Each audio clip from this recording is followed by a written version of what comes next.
Hey, good afternoon everybody, and welcome back to the channel. Well, we got a beautiful day happening here today. Perfect time to charge up a new battery. The one we're going to show you today is light in weight, but it is no lightweight. Yeah, beautiful day. We're going to charge it up with some sunshine. And what we have today to review is the REDODO 12.8 volt, 100 amp hour lithium iron phosphate, and this is their mini. Much more compact than a typical 100 amp hour lithium iron phosphate battery. Weighs in at only 19 pounds. Still has the 1280 watt hours of power. So let's charge this baby up and put it through a test.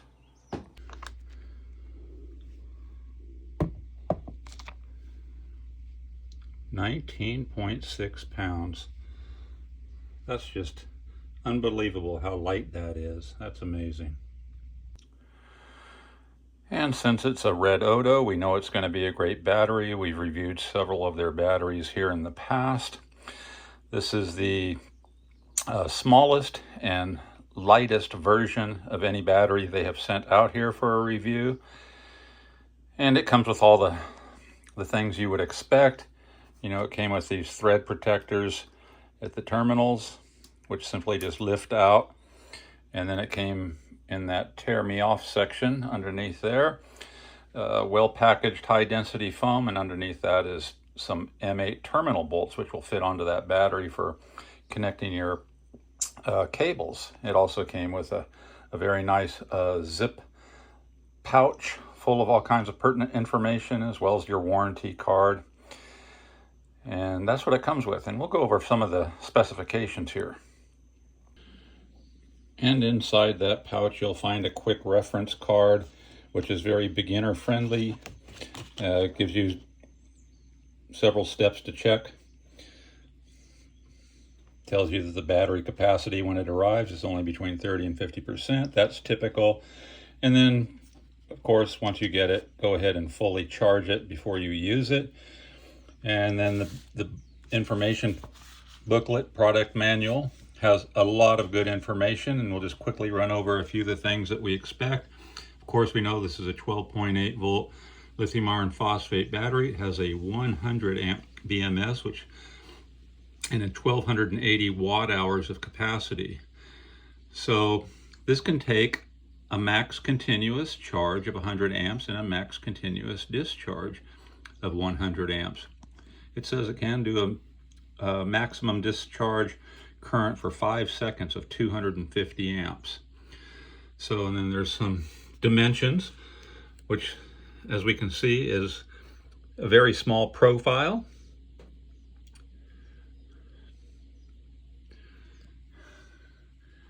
And if you just look at the size of my hand on this thing, you can see you can just about pick this up with your hand, but it comes with a very nice sturdy carrying handle. And here we've connected a multimeter to the terminals to see it arrived with 13.06 volts. So right with what it says, within the range of 30 to 50%. And that's just how it ships out. So now, before we do anything further, we're going to tie this up to a charger and charge it completely full. And now we're charging this battery up, and we are actually using a solar system that I have previously built to charge this up. And its battery that it uses is also a REDODO 12.8 volt 200 amp hour lithium iron phosphate battery. The battery is currently at 93.5% full, and we have great sunshine coming in today, so I can basically just charge it up off this system, which is right here. And I've got a 14.6 volt 20 amp lithium iron phosphate battery charger and this one's by Power Queen. It works very well for charging these up. Typically, I like to just charge these up with a direct solar connection. All my systems are in use right now. So I'm just showing you another way that we use power out here. And since I have excess on this system over here, be able to top this battery off no problem today.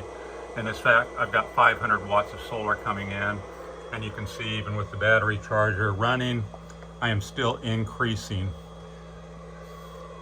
my capacity in that battery. So all is good. Like I said, it came with 2 sets of terminal bolts and a couple of caps to put on there. So after you had your cables tied on here, you have a little extra protection.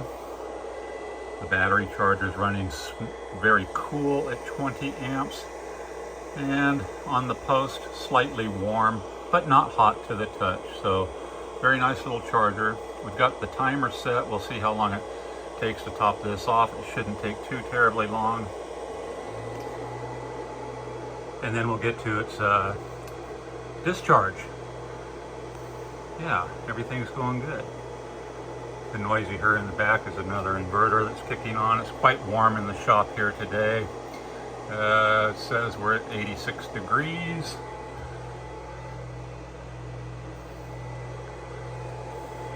So, charging it up. Well, the charging is going very well. It's only been about 20 minutes, so it's got a ways to go for sure. The charger still running very cool at the terminal post, just warm to the touch again. And we are starting to pull off of this system a little bit, and that's because the sun is not cooperating, but I've still got plenty here to get the job done. And just for those of you that would like to know what one of these chargers pulls, it's pulling 319 watts of power. So it's putting in a good bit of power on this battery. And you can see it just fluctuates, you know, about a volt back and forth. 318 watts, or a watt, excuse me. Just fluctuates 1 watt, well on its way to getting a full charge. So yeah, that's just another way we do power out here. Now, of course, you could use a generator to run a charger and charge this up, or if you were on the grid, plug it into the wall and charge it up, or like we typically do, like with this one, we drop it into a solar system and just let the solar panels charge it up, which is what will happen with this, but not for its initial charge. For its initial charge, we're going to go ahead and use this charger, and then this will get dropped into a solar system out here, and it'll be used constantly. So everything's looking good. I'll be back when it's fully charged. Okay, well, the sun didn't continue to shine, so I wasn't able to draw off the system like I was hoping to. But anyway, the charger just shuts off when it's fully charged, which it did, and it indicates that by the green light. Now, the last time I looked at it was just a few minutes before it turned off, and I was seeing 13.87, and it was going up fast after it charges up to that 13.5, where it holds it for a while on these type of batteries.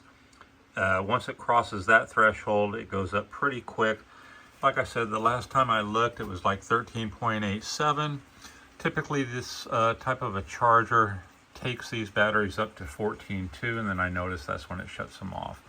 So for these purposes and the equipment that I'm using today, I'm calling this an absolute full battery. I caught this from the time the charger went off within 2 minutes, and that was a few minutes ago. And there it is, 13.53. That's a full battery. 13.6 at rest would be completely full.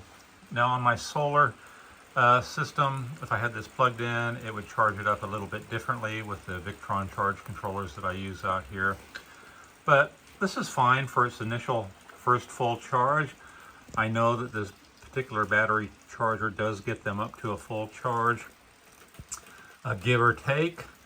and that's good enough. So now we're going to discharge this thing.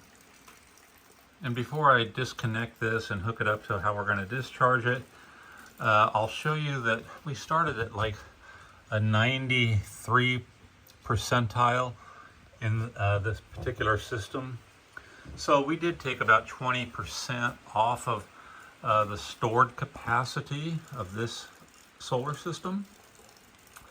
But that doesn't really matter, you know, at all. It doesn't hurt or degrade these batteries at all, taking it down to that level and using it in this manner.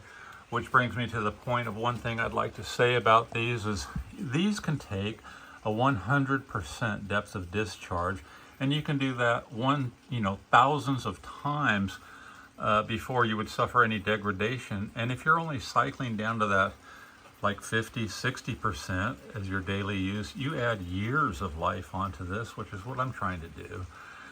In general, I try to cycle these from 20 to 80% full because you add years, but they can take 100% depth of discharge thousands of times, unlike lead acid. So they're an obvious choice for that.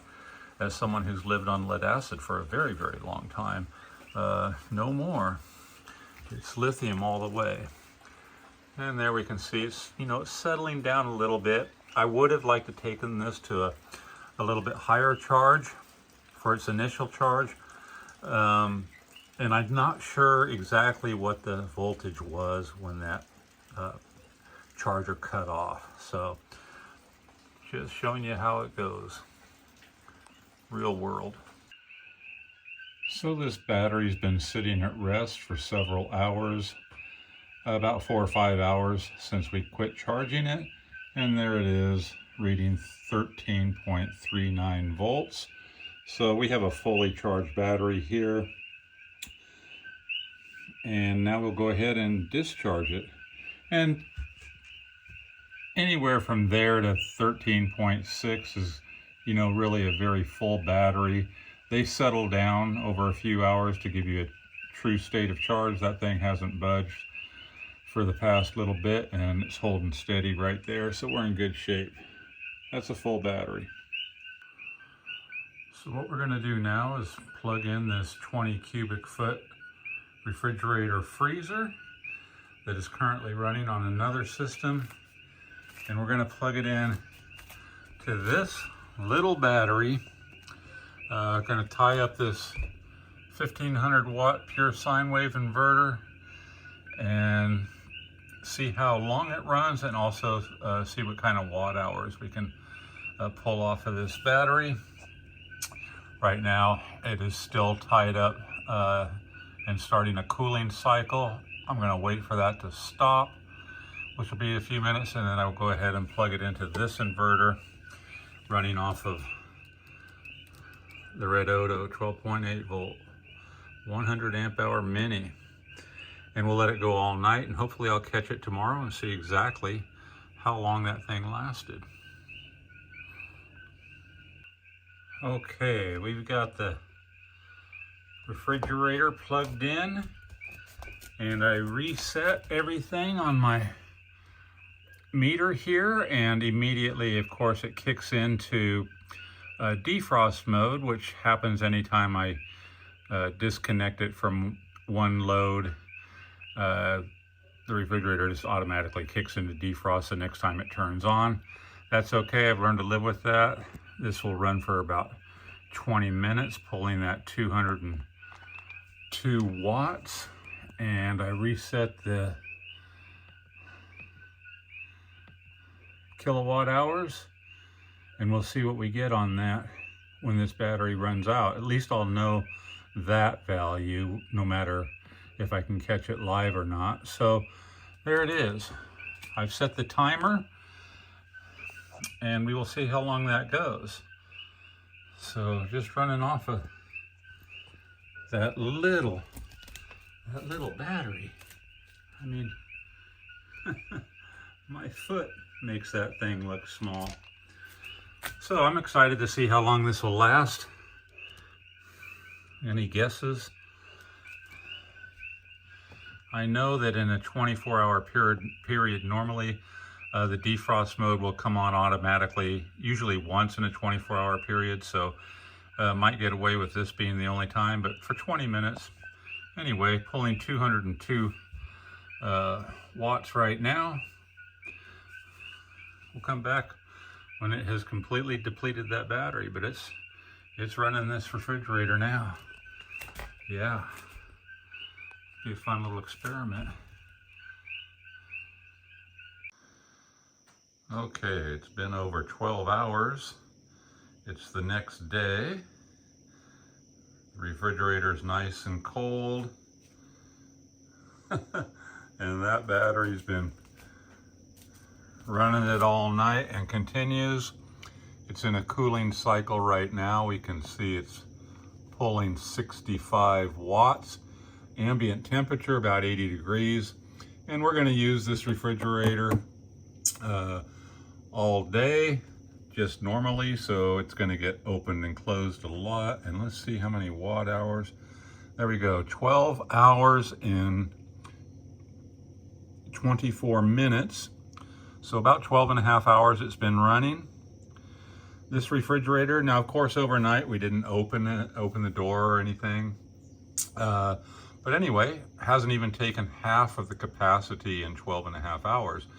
Now it's probably going to go down a little faster throughout the day, but we're going to drain it and see how long it goes. Pretty impressive.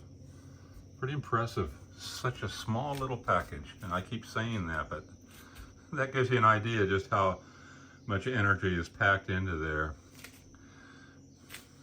Yeah, doing good. We'll be back. See how long it goes. But yeah, just a simple little setup.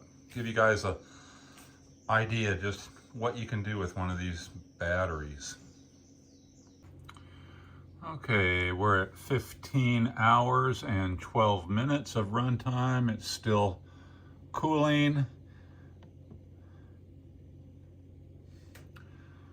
Approaching the halfway point of the capacity. 640 would be half, 640 watt hours would be half of the 1280 watt hours in this battery.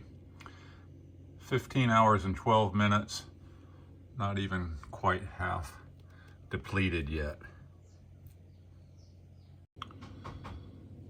69 watts at almost 18 hours in. Barely only halfway discharged. 687 watt hours. Got a ways to go. Okay, well, I wasn't able to catch the cutoff point live, but I was awakened in the middle of the night with the inverter chirping, low voltage disconnect, and I didn't make the notes. So I did show 1,033 watt hours before it went off, and it ran that refrigerator for 22 hours and 28 minutes. And I'm showing you this picture. We had this particular battery tied up into the solar system, and to recharge the 100 amp hour mini, we've got it tied now into the same solar system, but I thought this would be a nice comparison to see what size the normal 200 amp hour battery is compared to the mini. Quite a difference. Yeah. Now when I checked the mini late the night that it was in low voltage disconnect, I checked the voltage of the battery with my multimeter, and I was getting a 9.75 volt. And then I waited till the morning before I disconnected it and came in here and hooked it up to the solar system. And before I tied it in here, it was reading at 11.41. And looking in the book here, you know, we started at 13.35, I believe, and this is just a an estimate battery capacity in the manual, and it shows 13.33. Of course, at rest would be about 100% full. So we started very close to 100% full by using that charger to charge it up. So what I'm curious now is, I'm going to go ahead and charge it all the way up on the solar system today. It may not get that way today, but it's going to probably get pretty close because we're having a pretty good charging day. And then I'm going to do another discharge at some point, full discharge, and see if I get anything different on that. But pretty good. Happy with the results. And looking again at the manual that comes with this, it gives you some inverter settings. There's a method 1, which is recommended, 12 volt, 14.6 volt, lithium iron phosphate mode. Method 2 is, if method 1 is not available, select user mode to enter values according to the below parameters. So there you go. Now the low voltage disconnect, as we see on the discharging section, 10.8. And like I said, when I first looked at the battery, it was 9.75. The next morning, it was reading 11.41. I believe what happened is the inverter shut off before the battery did, so I probably could have squeezed out a few more watt hours before the battery would have kicked out. But under those conditions, the refrigerator could have been in a defrost mode, or just running a regular cooling cycle. So at any rate, all the protection devices did work, and it shut off before it just went down below the 10.8. So that was good information. So right now, today, got 426 watts coming in off of a 500 watt array right now, charging that battery up. You can see the voltage running about 13.67, near 15 amps, off and on, clouds rolling through as it does. Getting up to a real decent charge today. I don't think it's going to go all the way into float today, or even a full absorption, which is what we're going to try to do. And we'll leave that set with the preset parameters on the Victron charge controller for 14.2 volts. Hold it there for 2 hours. Let it drop down to a 13.5 float. But yeah, 22 hours and 28 minutes. So 22 and a half hours running that 20 cubic foot refrigerator freezer. Pretty impressive. I really like that, and so small, as I say again. So I put in about 550 watt hours of power so far today, and the clouds are starting to roll in. So getting up to a real nice charge today for sure.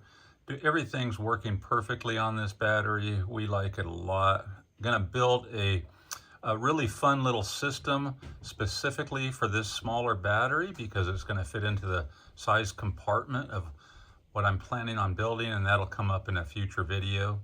So yeah, another great battery from REDODO, much smaller. I mean, as you can see, you could stack up about 4 of those in the size of the normal 200 amp hour size. So that's the Mini. Thanks as always for tuning in, everybody. That was a fun little review. Great little battery. Thanks to the REDODO team for sending that out for a review. Love their batteries. Love their customer service. Very good.